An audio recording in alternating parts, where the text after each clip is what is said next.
হেদের বাড়িতে গেছি 9 তারিখে ঢাকা থেকে আসতে কালে হের বোনে হের মা আমার ধরে মারছে, আমার মায়েরা টেরা নাক টুটল পাল্লা দিছে। আমি হেদের বাড়িতে গেছি গিলে যখন আমি গেছি সরে গেছে, ঘরের ভিতরে ঢুকে গেছে। হের বাবা আমার শরীর মি দৌড়াই আইছে লাঠি নিয়ে, হের ভাই 3 নম্বর ভাইটা আমার শরীর মি দৌড়াই আইছে। হের আমার শরীরে হাত তুলনা, হের মা হের বোনে আমাকে মারছে। মারধর করার পর আমি কইছি যে আপনারা আমার যদি এখানে মাইরা হলেন মাইরা হলেন, আমি তাও এখান থেকে যাবো না। আপনি বলছিলেন আমার সাথে মনে করেন এতদিন সম্পর্ক করছে। হ্যার মা কইতাছে যে এখান থেকে যায়, হ্যার মা এগুলা কই আমার 2-3টা থাপ্পড় দিছে, আমার নাকের জিনিস টিনিস পালাই দিছে। হ্যার বোনে খারাপ ব্যবহার করছে, হ্যার বোনে আমাকে মারছে।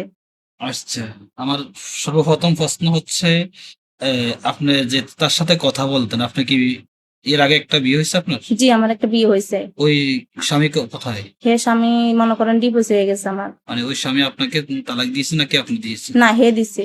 এ আপনাকে তালাক জি। দিয়েছে, তো আপনার তালাক প্রাপ্ত।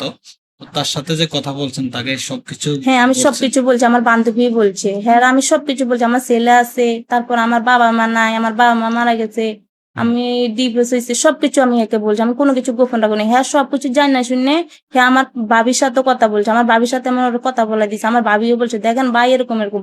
হ্যাঁ বলছে সমস্যা নাই, আমি কি হয়েছে না হয়েছে আমি ওগুলা দেখে লাভ না, আমি ওরে পছন্দ হয়েছে আমি ওরে বিয়ে করবো। পরে বলছে আপনার ফ্যামিলি মানবো না, আমার বড় ভাবি বলছে। আমার বান্ধবী বলছে হ্যাঁ, বলছে আমার বাবা মা মানুক আর না মানুক এটা আমি খাওয়াবো, আমি পড়াবো, আমি দরকার সৌদি আরব নিয়ে আসুন। তখন আমি বলছি যে হেলে 5 ফুট করতে দেয়। হ্যাঁ আমার বলতেছে আয়সা 5 ফুট করবে, আমার ওখানে বোর্ডার এখানে আনবে, মানে ট্রান্সফার করবে। হ্যাঁ আমার এগুলো বলছে, বুঝছি। বাংলাদেশে আসবার পরও আপনাকে বলছে। প্রলোভন, বিয়ের প্রলোভন দেখাইছে, এতটুকু আমি বুঝতে পেরেছি।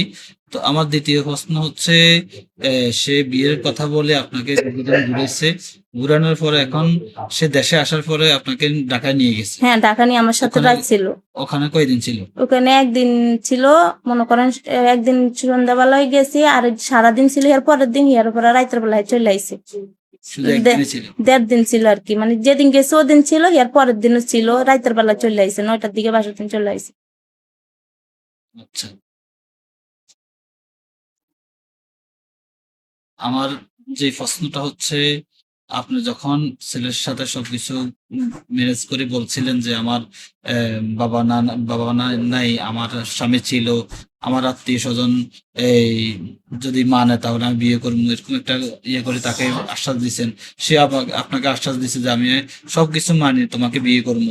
এখন আমার প্রশ্নটা হচ্ছে, বিয়ের আগে কেন আপনি তার সাথে ঢাকা গেছিলেন? হে ঢাকায় আমার নিয়েছে, যে হে জায়গা কিনছে ওখানে, আমার বলছে দেখো জায়গাটা একটু দেখো তুমি। তো আমি কাছে যে ঠিক আছে। তো আমার ওখানে বাসা ভাড়া করে রাখতো না আগের থেকে, তো আমি এমনিতে ঢাকা চলে যেতাম। আমি ও বাংলাদেশে আসবার পরে বলছি না আমার সামানে গুলা দিতে আছে, ও আনাইছে, আমি ঢাকায় থাকি, আমার এই 3-4 মাস ধরে ঢাকায় রাখতেছে, ও ঘর ভাড়াটা সব দিতে আছে। আপনার সাথে ওর সাথে কয়দিন মিলেমিশে হয়েছে? একদিন। একদিন? জি। আচ্ছা, তো এই অভিযোগটা আর কাউকে দিছিলেন? আমি হ্যাঁ, ও কিন্তু যেদিন আমাকে মারছে ওর আব্বু বইনে, তখন আমি মহিলা মেম্বারকে জানাইছি।